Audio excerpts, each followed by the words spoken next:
Bonjour Emmanuel. Bonjour Simon. Merci d'être venu pour cet épisode de Et demain.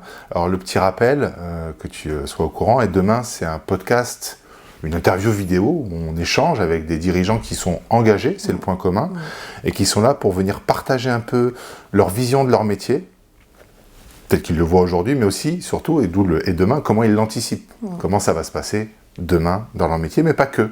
On se laisse aussi la liberté de parler d'autres choses.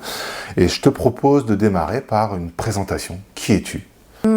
Qui je suis donc je m'appelle Emmanuelle Bessès, j'ai 44 ans. Je viens d'une famille où les professions majoritairement représentées étaient l'enseignement et le droit.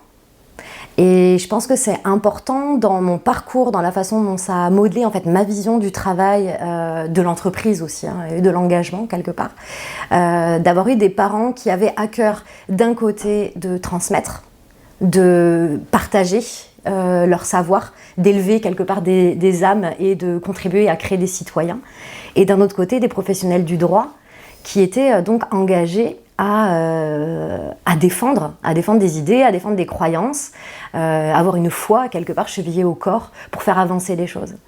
Et je me plais à penser, peut-être que c'est erroné, mais que quelque part le croisement entre le monde de l'élévation et l'éducation de la citoyenneté et le côté engagé et je mets de l'énergie pour ce qui me semble bon. Je crois que ces deux aspects qui ont vraiment façonné mon parcours, à la fois scolaire et évidemment professionnel, et de la personne que je suis devenue. Une partie de ma famille est également dans le monde de l'armée. Et un jour, mon fils m'a dit quelque chose que j'ai trouvé très joli.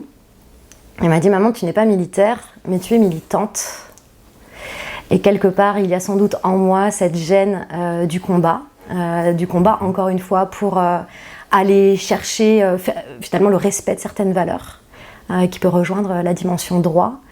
Après, dans le monde du combat et dans l'énergie du combat par rapport à mon histoire, j'ai aussi fait l'expérience de combats qui peuvent être plutôt des combats qui font mal, des combats mal choisis aussi.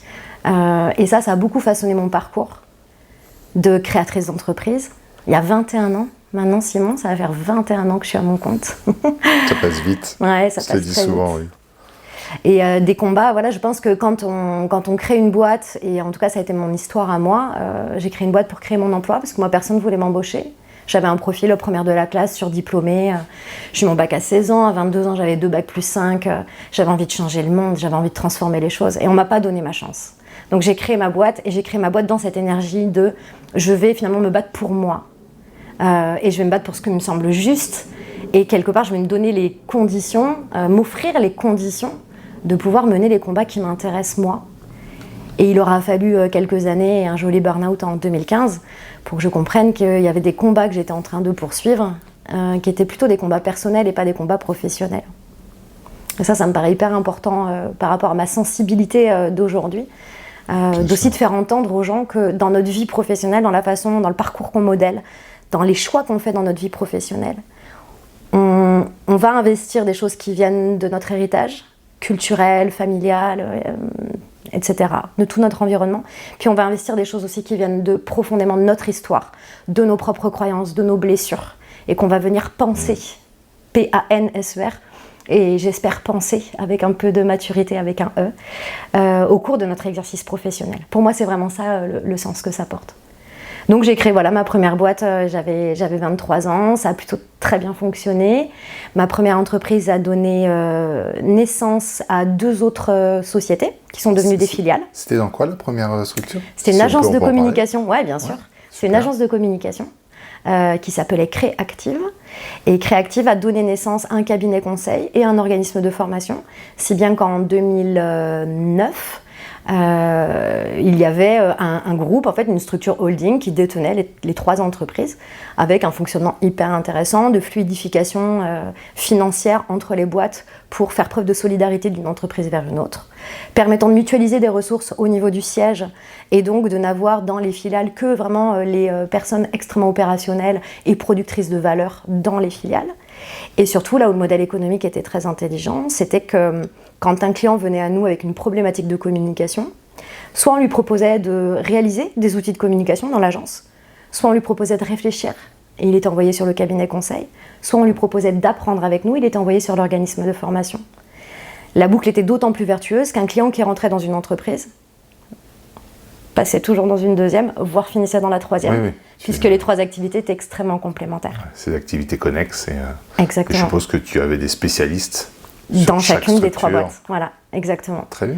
Donc ça a été une très très belle aventure, née un peu dans la douleur malgré tout, puisqu'en 2008, on a pris la crise des subprimes en pleine tronche. L'entreprise à l'époque s'est quasiment effondrée. Et mon réflexe en tant que dirigeante a été de préserver autant que possible mes effectifs. J'ai toujours eu des entreprises dans l'économie sociale et solidaire, donc les salariés, c'est la famille. On les recrute avec le cœur, on les manage avec le cœur, donc on n'aime pas les voir partir, même dans les moments difficiles. On avait eu la chance à l'époque, c'était une vraie décision, de consolider les capitaux propres année après année grâce à nos bénéfices. Donc on avait une entreprise qui avait des réserves et qui a permis de garder les effectifs pendant un moment. Et puis la crise, elle a quand même duré, elle a quand même fait beaucoup de mal dans de nombreux secteurs d'activité et dans le monde de la communication, évidemment, très rapidement. Puisqu'on le sait très bien, en période de crise, le premier budget qu'on coupe, c'est le budget com. Donc on a tenu bon, et puis quand il s'est agi de se séparer de certaines personnes, on l'a fait de la meilleure manière qui soit, dans la concertation, dans le dialogue, et on a redémarré avec un projet ambitieux de création de filiales avec cette structure holding dont je viens de parler. C'est-à-dire qu'au lieu de tout mettre à plat et potentiellement de redémarrer à un très petit effectif, en fait on a profité de cette menace et de cette décroissance pour réviser notre modèle économique et proposer une offre plus complète.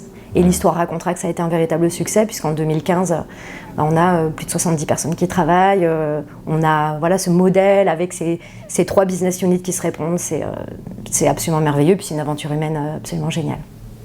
Et puis en 2015, donc, je fais le burn-out dont j'ai parlé tout à l'heure. À l'époque, j'ai créé une 4e boîte qui fait du conseil en management. Je te coupe, comment tu te rends compte que tu fais le burn-out ? Oh je m'en rends pas compte. Le principe du burn-out d'ailleurs, c'est qu'on est... La question est volontaire. Il y a une forme de déni qui est... Alors à la fois de conscience et de déni, c'est très particulier. Conscience parce que quand on glisse dans le toboggan du burn-out, donc quand on appelle ça en burn-in, on sait quand même qu'on est extrêmement fatigué, on sait qu'on est irritable, on sait qu'on n'en peut plus, on sait qu'on commence à avoir des idées noires, on sait qu'on a moins de créativité, qu'on a moins de patience, enfin, on le sait en conscience. Par contre, on croit que les ressources sont encore là, que le réservoir a encore un peu de jus. Et on refuse, c'est là où il y a une forme de déni, on refuse de penser que le réservoir en fait est à sec. On peut tenir, ça ira mieux demain. C'est ça. Ouais. Et avec la réplique merveilleuse qui est « Non mais moi j'ai pas le temps de faire un burn-out. J'ai autre chose à faire. J'ai un business à faire tourner. » Mais bien sûr, c'est pas du tout le bon timing. Dimanche, en fait. 14-16h, je vais me caler un petit burn-out. Et puis, ok. Et donc du coup, ça te fracasse en un quart de seconde. Moi, c'est arrivé un dimanche après-midi et puis plus personne. Donc 2 mois de traversée du désert et 2 mois au cours desquels... j'ai beaucoup réfléchi, j'ai beaucoup mis à plat les choses et je me suis rendu compte que j'étais pas sur ma voie. Donc le chemin faisant, d'un point de vue concret, puisque je suis allée marcher sur les chemins de Saint-Jacques-de-Compostelle pour prendre de la hauteur et refaire l'histoire, mon histoire en tout cas. Et chemin faisant, par le biais du dialogue avec mes collègues, avec mes clients, avec mes partenaires, on a pris une décision qui était de fermer. Et on a tout fermé. On a pris la décision en septembre 2015 et en juillet 2016, tout le groupe Créactive avait disparu. Cette décision, elle est à l'initiative du burn-out que tu réalises, parce que tu étais, je suppose, la femme clé de cette structure et il n'y avait pas possibilité de se dire comment on peut faire sans Emmanuelle dans la continuité. On s'est bien posé la question. J'ai même proposé d'offrir la société à mes collègues, en leur disant moi je peux plus en fait, moi le métier porte plus de sens pour moi, la façon dont on l'exerce, j'ai plus l'énergie de réinventer. Donc, balle au centre. Par contre, la boîte, elle est à nous tous, pas capitalistiquement à l'époque, mais en tout cas dans la façon dont je la gouvernais et dont on la vivait au quotidien. J'aurais proposé de leur offrir, mais personne ne se sentait de reprendre la boîte, ou les boîtes plus exactement. En fait, ça peut peut-être nous amener au sujet du partage de pouvoir. Le partage de responsabilité même, peut-être. Est-ce que c'est pas ça qui leur a fait peur au final? En fait, je crois qu'il y a beaucoup de travailleurs qui ne sont pas actionnaires, qui aimeraient pouvoir avoir une part de la propriété de l'entreprise dans laquelle ils travaillent. Et je trouve ça extrêmement sain. Je trouve même que l'entreprise devrait être un lieu démocratique et finalement, comme le service public, appartenir à tout le monde. Ça, c'est en tout cas mon regard sur l'entreprise. Donc je trouve ça très très sain. Par contre, ce que je constate sur le terrain, dans mes entreprises ou dans un certain nombre d'autres que j'observe, c'est qu'à partir du moment où on va donner la possibilité d'aller prendre du pouvoir et d'accéder à certaines fonctions qui impliquent des responsabilités, en fait, il y a beaucoup moins de travailleurs qui veulent y aller. Ouais, mais ce qui est intéressant, ça serait de se demander pourquoi il y a cette perte d'intérêt. Bon, on a tous des éléments de réponse. Je pense qu'il y a aussi le fait de ne pas se sentir capable. Bien sûr. Le fait d'avoir grandi conditionné à une façon de faire, une façon de bosser. C'est pour les élites, la gestion des entreprises. On ne peut pas le faire. Bien sûr, il y a des croyances limitantes. Bien sûr. Oui, c'est ça. Je suis issu d'une famille d'enseignants aussi. Et c'est vrai que quand tu n'as personne dans ta famille qui a créé d'entreprise et que tu veux commencer à créer une entreprise, tu t'imagines que c'est une montagne énorme à gravir et que tu n'y arriveras jamais. Quoi. C'est clair. C'est fou, hein. Oui, c'est clair. Le pouvoir comme tu dis, de l'imaginaire. Ouais. Oui, et puis après, il y a aussi une réalité. Enfin, moi, souvent, on me dit mais ton métier de chef d'entreprise, tu es assis sur un grand fauteuil qui est plein d'épines. C'est aussi, je crois, beaucoup la responsabilité du dirigeant que de rendre désirable le rôle qu'il occupe. Moi, aujourd'hui, j'ai absolument pas réussi à rendre désirable mon poste. Ouais, j'avais une question à te poser justement un peu provocatrice en disant mais tiens, tu crées 3 boîtes, il y a 70 collaborateurs, tu es censé être dans ce qu'on appelle la réussite. Tu es censé être justement heureuse, épanouie parce que tu as réussi. Tu as réussi ta vie, tu as créé une boîte, tu es la patronne, ça marche bien. Parce que c'est un petit peu aussi ce qu'on nous enseigne aujourd'hui, ce critère de réussite. Et en fait, tu te rends compte que pas du tout, quoi. T'es pas du tout sur ce que tu pensais de la réussite, parce qu'il te manque quelque chose d'essentiel. Et ce côté désirable un peu du poste du chef d'entreprise, il est souvent lié à une croyance populaire que la réussite aujourd'hui, c'est ce côté-là justement, d'avoir une entreprise, d'avoir des collaborateurs, de générer beaucoup de chiffre d'affaires, etc. Et c'est pas vraiment cette réalité-là qu'on aura envie de partager quand on est vraiment dans la direction du développement d'entreprise. Je pense qu'il y a 2 choses. La première, c'est que c'est une réalité dans notre société que notre identité est extrêmement liée à notre statut social, qui lui-même est hérité de notre statut professionnel. Ça, c'est un fait, c'est la façon dont la société fonctionne. Depuis de nombreuses années, on a façonné notre économie, notre société, notre façon de relationner, pour que l'ascenseur social fabrique des statuts qui offrent de la reconnaissance et qui, quelque part, façonnent notre identité dans le regard de l'autre. Ça, c'est le premier volet. Le deuxième, c'est que la réussite peut être basiquement vue comme une réussite dans l'ascenseur social, et on peut aussi se dire que cet aspect-là d'identité de reconnaissance n'est peut-être qu'un centième des facettes de la boule à facettes qui fabrique ce que c'est que pour moi le succès, la réussite et donc in fine le bonheur. Ce que je veux dire par là, c'est que potentiellement quelqu'un qui n'accède pas à des fonctions de responsabilité peut être profondément heureux, avoir profondément réussi sa vie en ayant fait le deuil de cette image sociale de t'as pas réussi ta vie si tu n'as pas progressé dans le rang social. Et ça demande un travail de connaissance de soi, de compréhension de ce qui fait notre recette personnelle de la réussite et donc du bonheur. Et cette réflexion introspective et cette capacité à définir ce qui fait qu'on aura réussi ou qu'on sera heureux, ça demande un vrai travail sur soi, auquel on ne nous apprend pas à réfléchir à l'école. Nos parents ont tendance à nous transmettre leur propre modèle. Et souvent, c'est avec des chutes, des accidents, des catastrophes de vie qu'on peut un peu tout remettre à zéro et se dire, ok, concrètement, oui, l'image sociale est importante pour moi, oui, j'ai envie d'avoir un statut, oui, j'ai envie d'exister dans cette société, j'ai envie qu'on me regarde comme quelqu'un d'utile. Et d'un autre côté, il y a quand même plein d'autres choses qui comptent pour moi. Et comment je rééquilibre tout ça ? Exactement. Mais est-ce que toi, tu dis de faire le deuil, en fait, de cette image sociale que je veux. Moi, j'aime bien utiliser l'expression se désintoxiquer un peu de cette image-là. Parce qu'en fait, mais on a beaucoup de parcours similaires et de gens autour de nous qui, à un moment donné, se sont fait mal. Et quand on se fait mal, on se retrouve aussi face à une situation en disant « mais j'ai fait tout ce qu'on m'a dit de faire pour être heureux. Pourquoi je suis pas heureux ?» Si je pousse le cliché, hein, j'ai mon boulot, j'ai la maison, j'ai le chien, j'ai le jardin, je suis marié, j'ai les enfants. Il y a un truc qui va pas. Et tu as commencé ta présentation en parlant justement de quête de sens, de ce côté citoyen, de ce côté combatif. Et peut-être que tu l'as un peu perdu lorsque tu as créé Créactive et que c'est venu te rattraper. Et qu'à un moment donné, voilà, ton corps a parlé. C'est ça. Le corps te dit va te faire foutre. Voilà. La tête, comme tu le disais. Ça me rappelle des choses aussi. Toujours là pour dire mais non, ça va, je tiens. Mais non, je ne tomberai pas, j'y arriverai. Puis le corps, il te met une grande gifle. Et là, tu te relèves. Et tu vois les choses différemment parce que tu as eu cette expérience de douleur. Et toi, du coup, suite à ce burn-out-là, tu te relèves. Donc, il n'y a pas de vente de Créactive. Les boîtes, il y a eu une dissolution simple, il y a eu une liquidation judiciaire.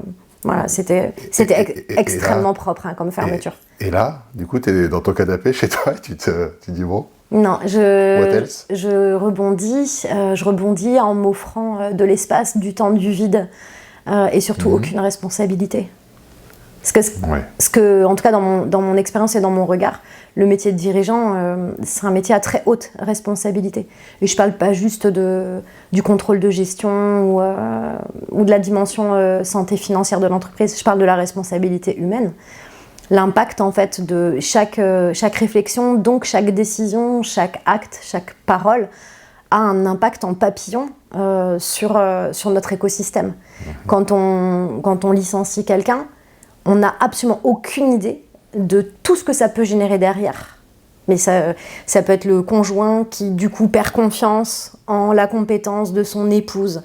L'enfant qui, du coup, a le modèle que le travail, ça peut être précaire. Du coup, il en parle à son pote, qui en parle à ses parents. Mais on n'a aucune idée de l'impact. Et pour moi, j'ai vraiment pris conscience que le poids gigantesque des responsabilités, c'était trop, en fait, pour mes petites épaules à ce moment-là. J'avais plus la force de ça. Donc, je me suis offert du temps pour savourer des épaules allégées et être complètement le centre de ma vie, ne m'occuper que de moi et de mes enfants en l'occurrence. J'ai continué mon activité professionnelle en tant que freelance. Je travaillais très peu, j'avais des honoraires extrêmement élevés puisque j'étais quand même déjà plutôt reconnue dans mon métier, mais je travaillais très peu, je gagnais très bien ma vie. Ma vie, elle était super cool. Sauf que Simon, on dit entrepreneur un jour, entrepreneur toujours. Ça revient. Voilà. Ça revient un jour ou l'autre. Et donc, j'ai bien senti que je fanais. Enfin, ma vie, elle était absolument idéale. Techniquement, elle était absolument idéale. Et franchement, j'étais très, très heureuse. Mais il y avait un truc à l'intérieur de moi qui était en train de faner. Je changeais plus le monde. J'étais là, petite freelance, sympa, qui intervient sur une mission, en mode sauveuse. Je rends un service. Ok, merci, je facture. What else? Tu étais en attente du prochain cycle. Exact. C'est exactement ça. C'est vraiment le système des halls. Ouais. Et alors, je suis partie vivre nomade pour la petite histoire pendant cette période-là. Et quand le cycle a été terminé, je suis revenue en sédentarité et avec un projet de... J'ai envie de dire de création. Mais en fait, c'est pas vraiment un projet de création, c'est un projet de poursuite. Une forme de suite logique de mes expertises, de mes convictions profondes, de mon intention de contribuer à un monde du travail qui soit meilleur, parce que c'est ça mon combat de lumière personnel. Et j'ai fait un peu mon ikigai, c'est-à-dire que les choses elles se sont alignées, presque sans stratégie, sans réflexion. Enfin, c'est peut-être une maturation, et puis merci le confinement.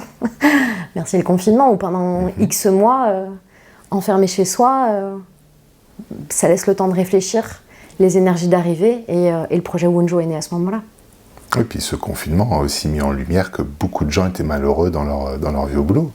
Oh oui. On a beaucoup de chiffres. Alors je suis très mauvais en anglais, mais c'est le Great Quit, les grandes vagues de démission qu'il y a aux États-Unis, les grandes vagues aussi après qui ont suivi de troubles psychosociaux, de burn-out, etc. Bien sûr. Et les gens se sont rendus compte qu'en restant chez eux, ils pouvaient aussi trouver du temps pour eux, pour leurs proches, pour leur famille. Et tiens, ça m'amène un peu d'épanouissement aussi. Ouais, c'est ça. Pas que, mais ça m'amène aussi ça. Et du coup, tu dois retourner au travail après, et tu as ce mouvement un peu qui se met en place. Et j'ai senti pendant le confinement, parce que évidemment, personne ne s'est retrouvé totalement isolé. Heureusement qu'Internet existait quand même à ce moment-là. C'est vrai. Et l'enjeu et la préoccupation de la santé mentale des travailleurs a vraiment éclos à ce moment-là. C'est-à-dire que ça a commencé à devenir un sujet verbalisé par les travailleurs, partagé par les managers, et qui a commencé à devenir une vraie préoccupation de la part des dirigeants. Donc j'ai senti que le sujet de la santé mentale, de la prévention des risques professionnels, était en train de prendre de l'ampleur. En parallèle de ça, ayant vécu un épisode de burn-out, ayant accompagné des centaines d'organisations et d'équipes dans des changements par les prestations qu'on faisait en termes de communication, d'accompagnement au management, en fait, c'est comme si tout s'imbriquait merveilleusement et devenait aligné.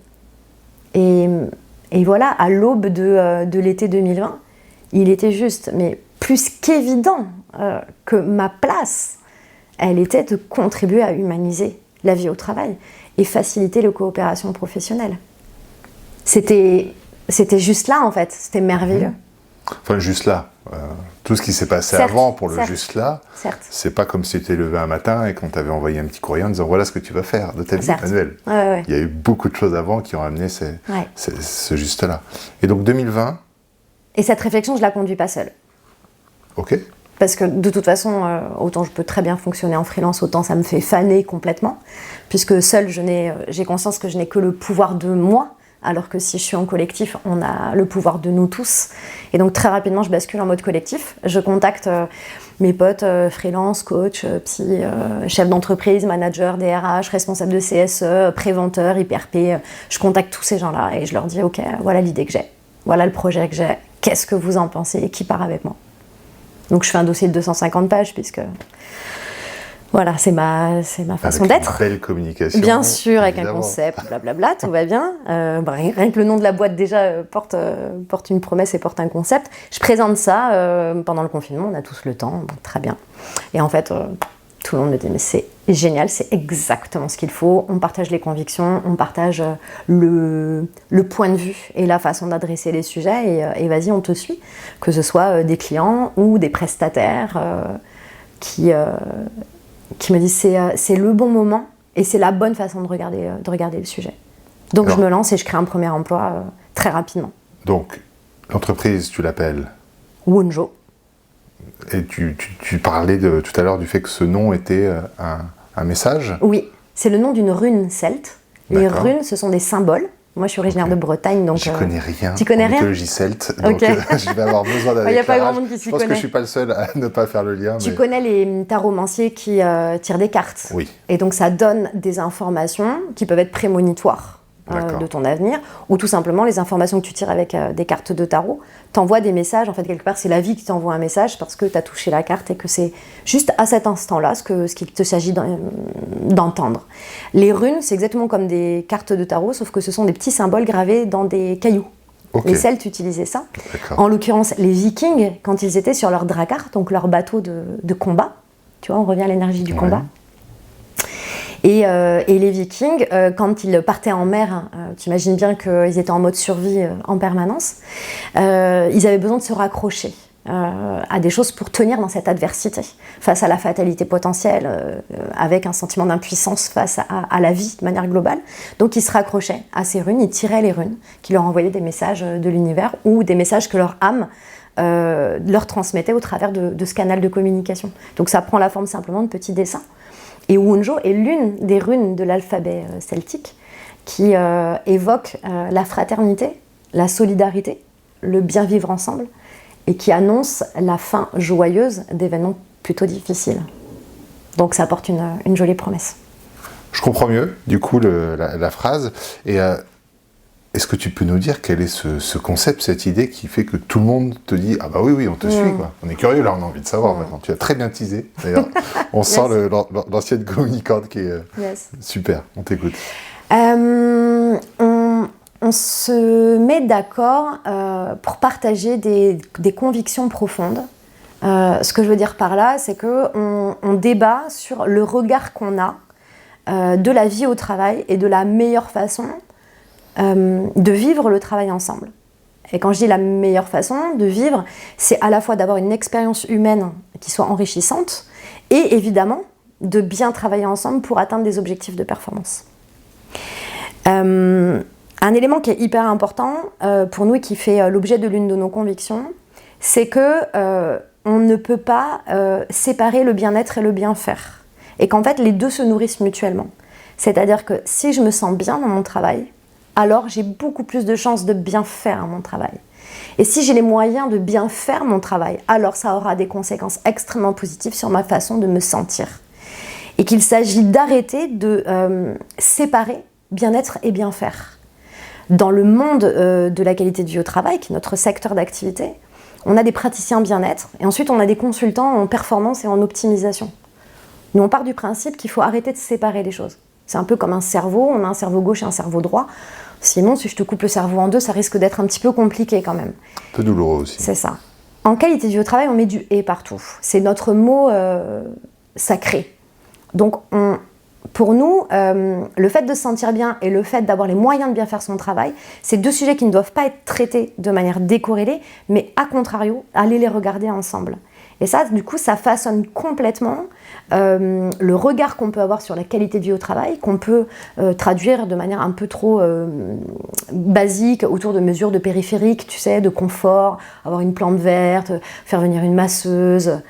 Non, avoir une fiche de poste extrêmement claire contribue à une bonne qualité de vie au travail. Parce que si je ne sais pas ce qui est attendu de moi, alors comment est-ce que je peux bien faire mon travail, avoir le sentiment que j'atteins des objectifs et que je fais ce qui est attendu de moi? Comment est-ce que moi je peux être force de proposition pour infléchir le contenu de mon travail?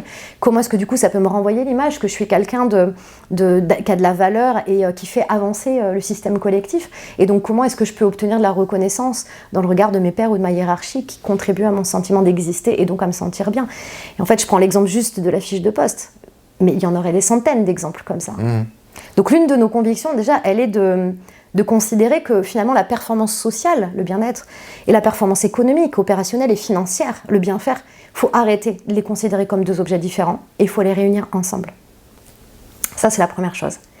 La deuxième chose, c'est qu'on est intimement tous persuadés au moment où on façonne le projet, et évidemment encore aujourd'hui, sur le fait que la responsabilité d'agir pour améliorer une situation, elle se passe autant à l'échelle individuelle qu'à l'échelle collective. Je m'explique. Quand tu vis au travail une situation qui est un peu complexe, le français lambda a tendance à déporter la responsabilité à l'extérieur. J'ai raté un appel d'offres d'un client, le client c'est un con, son cahier des charges il était pourri, mon manager m'a pas donné les infos, ma secrétaire a pas tapé assez vite le truc. C'est toujours la faute de l'extérieur. On justifie avec l'extérieur. Tout le temps. Ouais. Nous, on préfère que le travailleur apprenne à prendre sa part de responsabilité dans ce qui se passe. Mais j'ai bien dit sa part.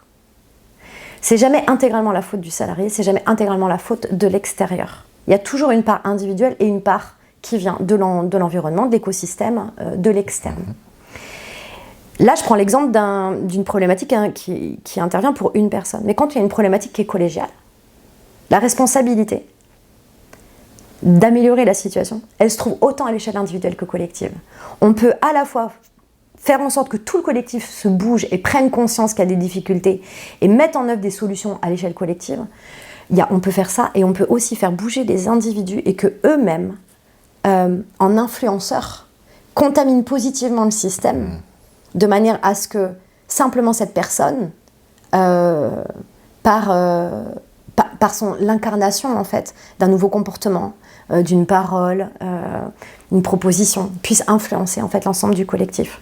Ça me fait penser à un concept qu'on a dans le monde de la finance responsable qui s'appelle la double matérialité, voilà. que tu connais certainement. Voilà, comment le climat influence sur mon activité, comment mon activité influence le climat. Et là, j'ai envie de dire comment le collectif influence l'individu et comment l'individu influence le collectif. Exactement. Ouais. Il y a cette notion systémique. Et en qualité de vie au travail, on a tendance à opposer. L'être humain oppose tout le temps. En QVT, on a beaucoup de guéguerres internes. Il y a plein de disciplines, de courants théoriques différents. Puis bon, tout le monde fait un peu de la qualité de vie au travail, donc c'est très compliqué.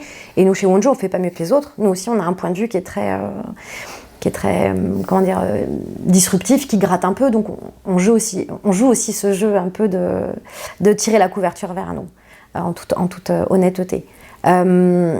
Ceci étant, il faut absolument, en qualité de vie au travail, commencer à regarder le sujet avec beaucoup plus de respect, avec beaucoup plus d'honnêteté. Ce que je veux dire par là, c'est que la QVT a finalement mis un mot, en l'occurrence un acronyme, qualité de vie au travail, sur quelque chose qui n'aurait jamais dû être consacré comme une discipline et devenir une démarche en tant que telle. Et en fait, rien que l'existence de cet acronyme et de notre discipline symbolise, incarne un symptôme de notre société. C'est-à-dire qu'on oppose l'humain avec la finance ou la production, performance sociale, performance économique, ce qu'on disait tout à l'heure. On oppose une psychologisation avec l'individu qui va pas bien, ou alors le collectif, le dirigeant, le manager, c'est lui qui fait pas ce qu'il faut. On est tout le temps en train de tout opposer. Et finalement, c'est hyper représentatif de notre société. Et on crée sa discipline qualité de vie au travail pour justement faire du « et ». Le monde idéal d'Emmanuelle, c'est plus de Wunjo, au final. Ah, mais moi je dis toujours à mes clients, ce que je nous souhaite, ce que je vous souhaite, c'est que vous n'ayez plus besoin de nous. Et ce que je nous souhaite, c'est qu'on puisse faire autre chose que de vous apprendre à vous écouter, à écouter les autres, communiquer, trouver des solutions et arrêter d'être toujours dans la séparation des choses. Oui, le partage, c'est quelque chose qui revient assez régulièrement. En tout cas, moi, je me rends compte aussi. On a souvent cette vision du partage financier dans les entreprises, mais ce que tu dis, c'est qu'il faut surtout partager ce qu'on ressent, partager nos idées et être dans un environnement qui nous permet de le faire de manière simple et où on est écouté. Ouais. Et j'ai le sentiment que c'est la première pierre en général dans un groupe, dans un collectif, que tout le monde puisse partager sans se sentir jugé.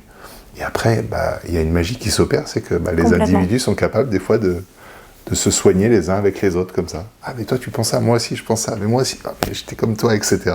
Et je trouve ça assez... quand tu as l'occasion de le vivre, je trouve ça vraiment un petit brin de magie. Parce qu'on dit, quand je partage ce qui ne va pas, je me sens mieux.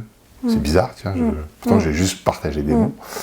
Et en fait, ça fait écho à ce que tu racontes en disant, moi je ne suis pas là pour mettre un pansement sur la jambe de bois en disant, tiens, offrez-leur un barbecue, un baby-foot, etc. Mais plutôt, comment aujourd'hui l'entreprise va être un lieu de vie où on va se sentir aussi bien. C'est ça. Ouais. Je suis très alignée avec ce que tu viens de dire. En fait, pour moi, la pierre angulaire pour vivre de manière qualitative notre travail, individuellement et collectivement, c'est la communication. Et tu as parlé d'expression, de pouvoir partager, etc. Pour moi, c'est même l'écoute, avant même l'expression. L'écoute. Pour moi, c'est la colonne vertébrale de tout. Et c'est aussi le grand symptôme du coup de notre société. Et vu comme c'est le symptôme de la société, c'est le symptôme des sociétés, donc de ce qu'on vit dans les entreprises, bien sûr. Il y a d'ailleurs un courant aujourd'hui qui est en train de se mettre en place qui promeut le fait que l'écoute salariale puisse devenir le 9e principe de prévention des risques professionnels, ce avec quoi je suis parfaitement alignée. Et en fait, quand je prends un petit peu de hauteur, je me rends compte que je viens de la com. Je viens de la com externe, je viens de la com interne, je viens de la com managériale, je viens de la com. Et le lien logique dans mon parcours qui se fait avec la qualité de vie au travail, c'est que tout mon écosystème et qui je suis, je nous espère experts en communication. Pour nous, la base du bon fonctionnement d'une équipe et d'un collectif, c'est la communication. C'est ma teinte depuis plus de 20 ans. Et quand je choisis le projet Wunjo et quand on le façonne ensemble, en fait, on se rend compte rapidement, lors d'un atelier avec toute l'équipe, en fait, on est quasiment tous des communicants. On se dit, c'est quand même étrange, on pourrait être tous des ergonomes, des psychologues, on vient de la com. Une grande majorité d'entre nous, on vient de la com. Et ça donne une grande teinte dans la façon dont on intervient parce que on va inviter nos clients à faire un exercice qui est historique, qui est inédit. On va libérer la parole et on va inviter tout le monde à ouvrir ses oreilles, bien sûr, ouvrir ses yeux, ouvrir son cœur, ouvrir sa sensibilité pour accueillir l'altérité, pour accueillir la singularité du vécu de l'autre. Et ça, c'est très peu commun dans les boîtes. Oui, puis alors, si je me permets, je vais tenter une réflexion, Vas-y. mais qui va peut-être être mal ressentie de ton côté. Ouais, vas-y. Mais tu vois, quand tu parles du monde de la com, tel que je l'imagine aujourd'hui, pour moi, c'est pas du tout le monde de l'écoute. C'est comment je porte un message aux yeux de tous avec des stratégies de communication pour trouver je parle des agences de com, parce qu'il faut que tout le monde voit mon message, il faut que tout le monde entende parler de ma solution, etc. Et je trouve ça totalement différent de ce que toi tu proposes aujourd'hui, qui est plutôt de dire, je suis pas là pour vous expliquer comment porter un message à tous les gens qui sont autour de vous, je suis là pour vous expliquer comment écouter les gens qui ont des choses à vous dire autour de vous. Et je trouve que c'est totalement différent. En fait, ça me choque pas ce que tu dis, ça me peine, parce que c'est l'univers d'où je viens, la communication. Il peut pas y avoir une bonne expression de la part d'une marque, d'une entreprise auprès d'un public qui sont par exemple ses clients potentiels ou les consommateurs. Il peut pas y avoir une bonne communication, une bonne publicité si à la base, la marque, l'entreprise n'a pas écouté son public. Évidemment. Si je veux te draguer, si je veux te vendre un truc, il faut que je t'écoute. Donc la base de la première expertise des agences de com, des consultants en com, c'est l'écoute. Écouter le client qui lui-même normalement a écouté ses propres clients pour être en capacité de façonner le bon message, la bonne mise en forme, choisir le bon canal, etc. Ce qu'on appelle la stratégie de communication. Tu vois. Mais l'image que tu as de la com, elle est... c'est celle... Tu as raison. Ce que je dis, je suis tout à fait d'accord avec toi, mais je vois quand même une... J'ai du mal à trouver le vocabulaire, le mot adapté, mais je vois une différence entre... j'écoute mes clients dans un objectif quand même qui est de commercialiser, de performance économique. Et moi, aujourd'hui, je ne suis pas dans une volonté de performance économique. Comme tu as dit, je ne suis pas là pour opposer. Je suis là pour vous expliquer que si vous prenez soin de vos collaborateurs et que vous apprenez à les écouter, évidemment qu'il y aura de la performance économique, mais ça va venir de manière naturelle. Et je trouve que c'est une différence qui est quand même fondamentale dans la manière d'amener. Alors là, tu parles finalement de l'intention. Pour moi, quand tu écoutes un client, c'est pour comprendre quels sont ses besoins. Et donc, tu vas façonner ton produit ou ton service de manière à ce qu'il corresponde à ses besoins. Et tu vas le lui présenter de la meilleure manière en utilisant ses leviers, ses sensibilités à lui. Dans l'objectif de vendre. Avec une finalité qui est de vendre. De faire Ok. Exactement. Mais pour moi, alors peut-être qu'on démêle la pelote, peut-être qu'on peut en venir à ta représentation et à ma représentation de la vente. Pour moi, en fait, vendre, c'est rendre un service à quelqu'un. C'est-à-dire que si je t'écoute et que je te comprends, je ne vais pas juste dire « yes, j'ai fait de l'argent, je lui ai vendu ». Je viens de lui rendre un service où là, on est en train de tout mettre en place pour que la solution qu'on va lui apporter lui permette à lui de déléguer quelque chose qui était compliqué, qu'il ne savait pas faire, ou d'aller plus loin. En fait, je deviens un partenaire et je l'aide à construire son histoire et sa vie. Et donc, en interne, pour moi, c'est exactement la même chose. Si j'écoute un collaborateur, c'est que je vais essayer de comprendre quels sont ses besoins, quels sont ses freins, quelles sont ses résistances, quelles sont ses attentes peut-être implicites, latentes, lui donner la possibilité, peut-être dans un temps un peu hors du commun, de pouvoir livrer des choses qu'il avait gardées ou qu'elle avait gardées pour lui ou pour elle. Et en fait, c'est en écoutant ce besoin-là que je vais pouvoir façonner derrière un aménagement de poste, une réaffectation sur un nouveau dossier, ou peut-être lui donner les moyens d'aller faire une formation. Et en fait, je vais pas lui vendre quelque chose dans le sens capitaliste du terme, mais en tout cas, je vais lui amener une solution qui va l'aider à mieux vivre sa vie, en fait. Donc pour moi, c'est exactement pareil, de vendre à un client ou trouver des solutions pour améliorer la vie et donc la performance d'un collaborateur, on est exactement sur les mêmes logiques. Tu as parlé de monde du travail. J'avais une question à te poser là-dessus d'ailleurs. Tu en as parlé à différents moments. Mais, quelle est ta vision du monde du travail aujourd'hui ? Il y aurait plein de réponses que je pourrais te faire. J'ai bien envie de rebondir sur quelque chose que j'ai lu il n'y a pas longtemps qui disait « Il faut libérer l'homme du travail ». Voilà, ça me fait sourire ou ça m'énerve. Non, en fait, je crois que ça m'énerve. Il faut libérer l'homme du travail, c'est-à-dire que, et d'ailleurs ça me permet de faire le lien avec la troisième conviction qu'on a chez Wonjo, c'est que le travail est une source d'épanouissement. C'est notre conviction profonde chez Wonjo. Et quand on entend des personnes dire « il faut libérer l'homme du travail », derrière s'embarque la conviction et la croyance populaire que le travail c'est une souffrance. D'ailleurs, d'un point de vue étymologique, je crois que ça vient du latin. C'est très contesté tout ça. Mais bon. Il y a, je ne sais plus le terme latin, mais... Mais au-delà de ça, quand bien même ce serait vrai ou pas vrai, notre croyance populaire, c'est que travailler, c'est souffrir. Oui. D'ailleurs, quand on kiffe, on n'a pas l'impression de travailler. Il faut travailler. Il faut travailler. Voilà. Donc on a des opérateurs... Je suis content de le faire, c'est il faut. Mais c'est ça, il faut, je dois, je retourne au charbon, aller au labeur. Enfin, vraiment, on a tous grandi, même notre génération, la tienne, la mienne, on a grandi avec cette image-là. Le travail est souffrance. Nous, chez Wonjo, on pense que le travail est la voie de l'épanouissement de l'individu. C'est-à-dire qu'il ne faut pas libérer l'humain du travail, il faut libérer le travail des modes de domination qui le gouvernent. C'est l'expérience qu'on vit dans le travail qu'il faut changer. C'est pas le travail qu'il faut fuir. Je trouve que, pour reboucler avec ce qu'on disait au début, en fait, on se trompe de combat. Est-ce qu'on décide de se battre tous contre le travail en disant que c'est lui qui nous opprime et qu'il nous empêche d'honorer la vie qui coule en nous? Ou est-ce qu'on considère que le travail est justement une voie d'émancipation, de réalisation de soi, d'exercice de nos capacités, de développement de nos capacités, de quête d'une identité sociale, pour nourrir notre sentiment d'utilité dans notre société, pour nourrir des relations humaines, grandir affectivement? Est-ce qu'on considère le travail comme ça? Et auquel cas, c'est ce qu'on va vivre quand on est en situation de travail, qui doit être préservé, bichonné, comme étant extrêmement précieux. Je vais volontairement me faire l'avocat du diable. Ouais, bien sûr. Vas-y, je kiffe. Voilà. Qu'est-ce qu'on dit aux gens qui aujourd'hui travaillent des fois 10 heures dans une journée dans des usines à faire des trucs répétitifs, des mal de dos? Je rebondis sur ça parce qu'avant que tu arrives, je suis tombé sur une vidéo là, d'un jeune homme de 27 ans qui est décédé dans une usine et qui avait laissé un texte justement en expliquant que voilà, aujourd'hui il n'avait pas de sens dans ce qu'il faisait, il le faisait, il était obligé de le faire, entre les allers-retours, le travail c'était 10 heures par jour, 8 heures de sommeil quand il arrive à dormir, parce que forcément il est pris par beaucoup de problèmes et très peu de temps pour lui à côté.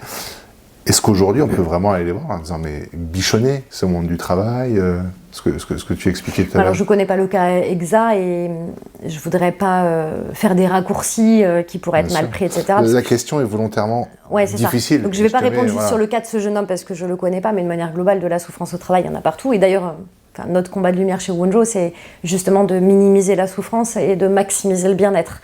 Donc ça veut dire que notre ennemi commun à toutes celles et ceux qui œuvrent en qualité de vie au travail, c'est la souffrance. C'est notre ennemi commun. On veut que des gens qui soient heureux. Donc des situations d'humains malheureux, en fait, on en a partout sinon. Je suis désolée, je vais peut-être un peu plomber l'ambiance, mais regardez toutes et tous autour de vous. Il n'y a que des gens pour qui ça ne va pas la vie au boulot. Globalement, on est... moi, je suis sur un marché qui est extrêmement porteur. Hein. En tout cas, on entend beaucoup plus des gens mécontents que des gens heureux. Tu vois, on parlait tout à l'heure de clients internes, clients externes. Un client satisfait, il ne le dit pas souvent. Un client insatisfait, il le dit aussi. Donc, il faut se méfier de ce genre de choses. Mais globalement, nous qui réalisons des audits QVT dans les boîtes, c'est notre cœur de métier. Puis tu as les stats des arrêts, des absentéismes au travail qui augmentent année après année. Bien sûr, les indicateurs RH. C'est évident. Voilà. Donc, la souffrance, de toute façon, c'est un état de fait. Et la souffrance, elle va se jouer sur l'aspect physique et sur l'aspect psychologique. Typiquement, un cas comme celui dont tu parles, où il y a encore aujourd'hui, malheureusement, des suicides au travail, par exemple, des burn-out. N'en parlons pas. Le burn-out, il ne faut vraiment pas le prendre à la légère. Il y a des gens qui s'en remettent, comme c'est mon cas, puis il y a des gens qui ne s'en remettent pas. C'est quand même entre 15 et 20% de personnes qui sont désinsérées professionnellement à cause du travail. Et quand on regarde en fait les chiffres du chômage, on voit que le chiffre globalement il reste assez stable depuis quelques temps, alors que le taux d'emploi des femmes augmente et le taux des seniors. Et par contre, le taux qui a doublé, c'est celui des personnes qui sont en maladie ou en inaptitude. Donc en fait, c'est ça qui est absolument dingue, c'est de se dire que c'est le travail qui crée de la désinsertion professionnelle. Enfin, là où on marche complètement à l'envers. Donc ce qui veut dire bien que le travail génère de la souffrance, et là où, pour reboucler sur ce qu'on disait tout à l'heure, c'est là où il y a absolument une responsabilité individuelle et collective. Quand, pour reprendre l'exemple du jeune homme dont tu parlais, ou de toutes ces personnes qui font des burn-out, il n'est, à mon sens, et au sens de Wonjo, pas entendable de penser qu'il y a une fragilité personnelle, et ou que le collectif de travail est maltraitant. malveillant et donc maltraitant. En fait, il faut regarder la situation de manière beaucoup plus globale. Si je vais pas bien au point de penser à intenter à ma vie, c'est pas du jour au lendemain que ma vie professionnelle, elle devient une catastrophe. C'est bien un processus sans doute insidieux, mais qui s'installe progressivement et qui fait que ma capacité à me réaliser, elle se dégrade dans le temps et que les choses vont de moins en moins bien.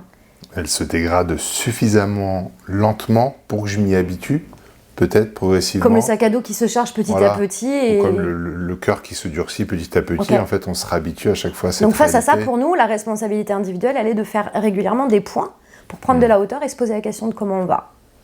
Et c'est toute l'innovation sociale qu'a produit Wunjo. On est aujourd'hui les seuls sur le marché à proposer un outil d'autodiagnostic de qualité de vie au travail personnel, ou en moins d'une demi-heure, de manière accessible à quiconque, quel que soit le métier exercé, le niveau d'études, peu importe. Quiconque, en 25 minutes, a une photo précise, complète, exhaustive, accessible, graphique, autoportante, qui répond à cette question de comment ça va pour moi au travail. Et il y a des obligations aujourd'hui, réglementaires, ou des lois qui sont en cours sur le volant individuel, Simon. C'est ça, en fait. Tu vois, à chaque fois, on est sur ces deux volets qui sont extrêmement séparés. Le législateur borde ce qui est de l'ordre de la responsabilité de l'employeur, du manager, des instances représentatives du personnel. Et tant mieux, bien sûr. On a des obligations pour agir sur le champ collectif. La plupart des entreprises ne les respectent pas, on va être très très honnête. Je pense au document unique d'évaluation des risques professionnels. Éventuellement avec le PAPRI Pacte, parce qu'avoir un DU pour ne pas avoir de plan d'action, je vois pas très bien à quoi ça sert. Éventuellement avec quelqu'un qui anime le plan d'action, parce que le plan d'action, ça ne sert pas à grand-chose s'il n'y a personne qui le met en œuvre. Bref, au moins ces obligations-là, avec du dialogue social qui permet d'entendre la parole des salariés, encore une fois. Mais sur le volant collectif, il y a quand même un certain nombre de cadres qui existent. Mais sur le volant individuel, en fait, on s'était retrouvé sur un no man's land. Enfin, on est aujourd'hui sur un no man's land. Dans une situation problématique, il y a des aspects organisationnels et des aspects personnels. Aujourd'hui, on a des outils comme des diagnostics RPS, des baromètres, des enquêtes, du dialogue social, qui permettent d'aller à minima chercher quelques informations sur ce qui se passe à l'échelle du collectif et de l'organisation du travail. Par contre, à l'échelle individuelle, on dit quoi ? Jean-Marc, ça va pas trop, faut qu'il aille voir un psy. Voilà la réponse aujourd'hui qu'on donne aux travailleurs qui vont pas bien. Et il nous semble, en tout cas chez Wunjo, que c'est la responsabilité de l'entreprise d'être un lieu d'éducation populaire, c'est-à-dire d'accompagner les travailleurs et les travailleuses à mieux se connaître, à mieux comprendre la dynamique des relations humaines, à mieux être en conscience et en alerte de ce qui se passe autour de lui, d'en faire des citoyens en fait, beaucoup plus adultes dans leur posture. Et on considère que c'est le rôle de l'entreprise que de donner les ressources permettant aux individus, aux hommes et aux femmes qui sont au travail, de pouvoir prendre ce temps d'introspection qui est de l'ordre de l'hygiène finalement.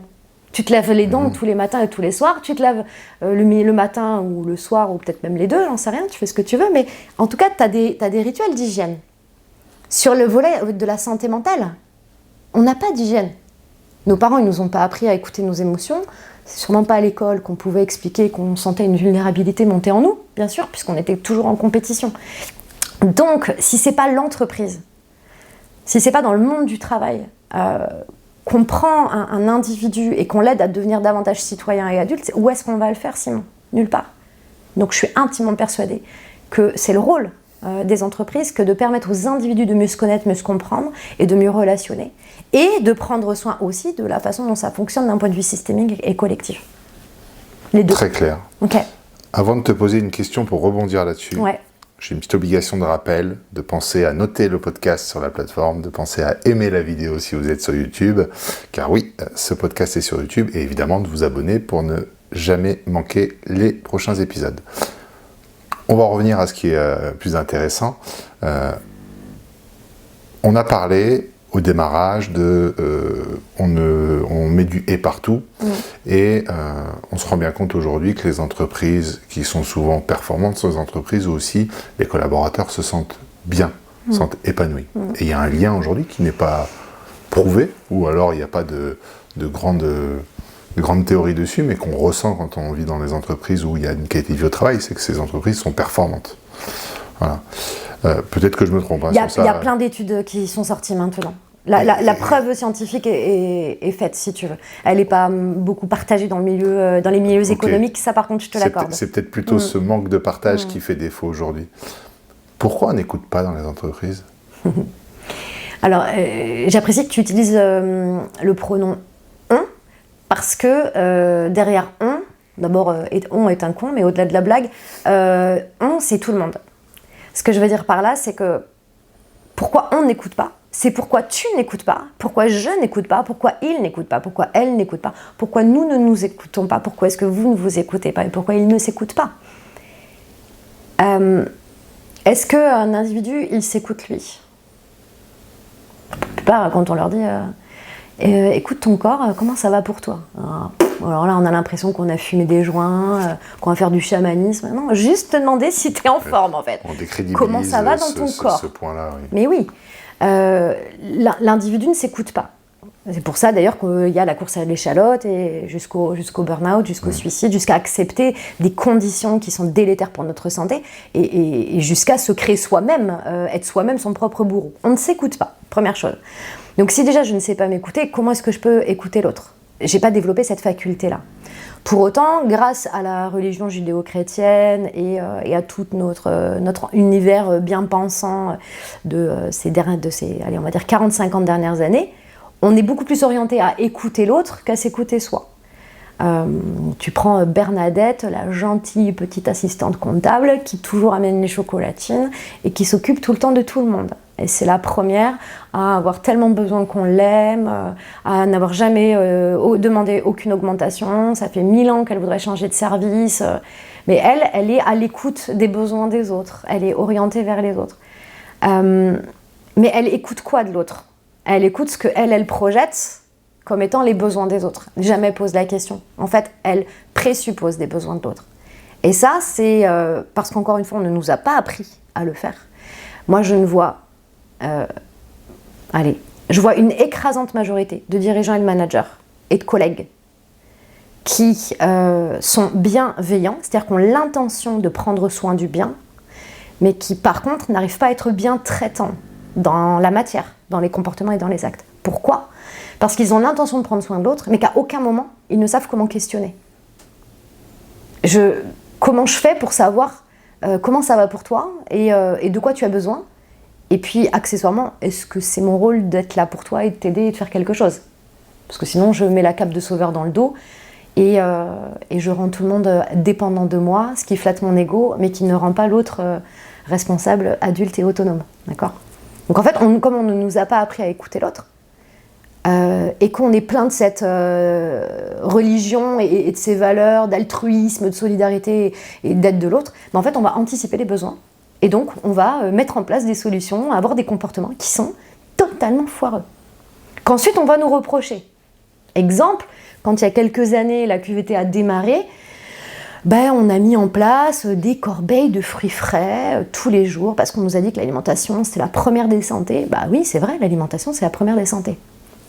Le manager ou le patron ou le DRH bienveillant, qui veut veiller sur le bien, comment il fait pour bien traiter?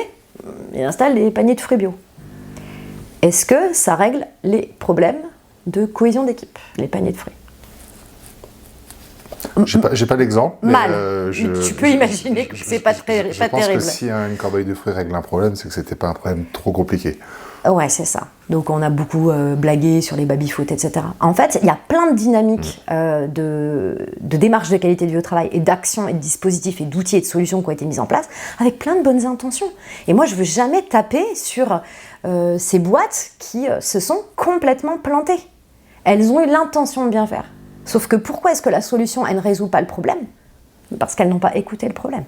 C'est faux parce qu'à chaque fois, on met en avant et c'est toujours j'achète quelque chose, je donne quelque chose, alors qu'en fait, c'est même pas une question de données, de matériel, de capital, c'est une question vraiment d'écoute, là, présent. Ouais, de présence. C'est très juste ce que tu dis et en même temps, je vais encore faire du « et », désolée.